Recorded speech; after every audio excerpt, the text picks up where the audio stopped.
야, 내가 무서운 이야기 해줄까? 상어포경이 왕성했던 시대, 남태평양의 포경산 안에는 구전되고 있던 기담이 있다. 어느 고래를 목격한 배는 반드시 나침반의 고장 등의 재난에 휩쓸린다 라고 한다. 그 고래를 뒤쫓으면 무엇이 일어날까는 전해지지 않는다.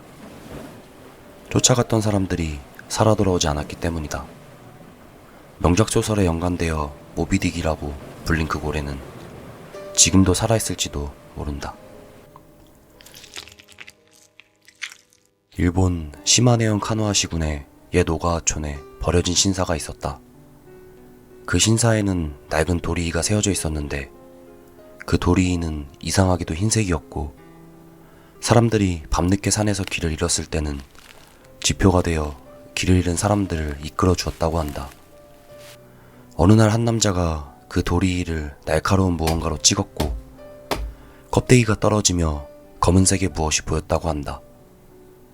그 남자는 돌아와 마을 사람들에게 그 사실을 알렸지만 마을의 그 누구도 그 신사의 존재를 기억하지 못했다. 이탈리아 가톨릭 사제 피오는 기도 중에 갑자기 의식을 잃었다. 의식을 되찾은 후에 그는 손발과 옆구리 쪽에 통증을 호소했고 그곳에서는 찔린 듯한 상처에서 피가 나오기 시작했다. 의사는 상처에 조치를 취하였지만 출혈은 멈추지 않았고 몇 분 후 그가 죽을 때까지 이어졌다. 이 문제는 과학으로는 설명할 수 없지만 지난 몇 세기에 적어도 300명 이상이 같은 증상, 이른바 성은의 소유자로 기록되어 있다고 한다. 1961년 10월 18일 뉴욕 현대미술관에는 유명한 추상화 앙리 마티스의 르바토라는 작품이 전시되어 47일 동안 약 10만 명이 이 그림을 보고 격찬을 아끼지 않았다. 그러나 문제가 된 것은 이 그림이 그동안 거꾸로 걸려 있었던 것이다.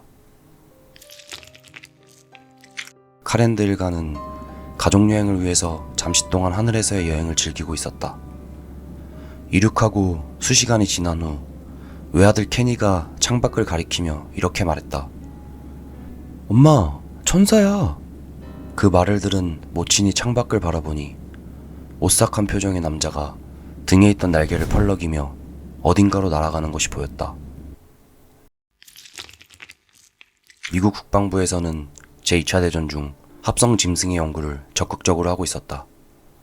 대도시에 사는 젊고 건강한 노숙자를 납치 감금하고 대형 새의 날개를 이식, 배양액으로 채운 풀에 전신을 담근 후 날개를 부착해 스테로이드 주사로 근력 증강을 촉진했다. 실전에 배치되었다는 기록은 없지만 군시설 주변에서의 천사의 목격 정보는 지금도 끊이지 않고 있다. 충무공 이순신은 성깔 있는 어린이였다고 한다. 8세 때 원두막에 가서 참외를 달라고 했다가 거절당한 공은 질풍같이 말을 몰아 참외밭을 망가뜨렸으며 그 뒤로는 원두막 주인이 언제나 참외를 거저주었다고 한다.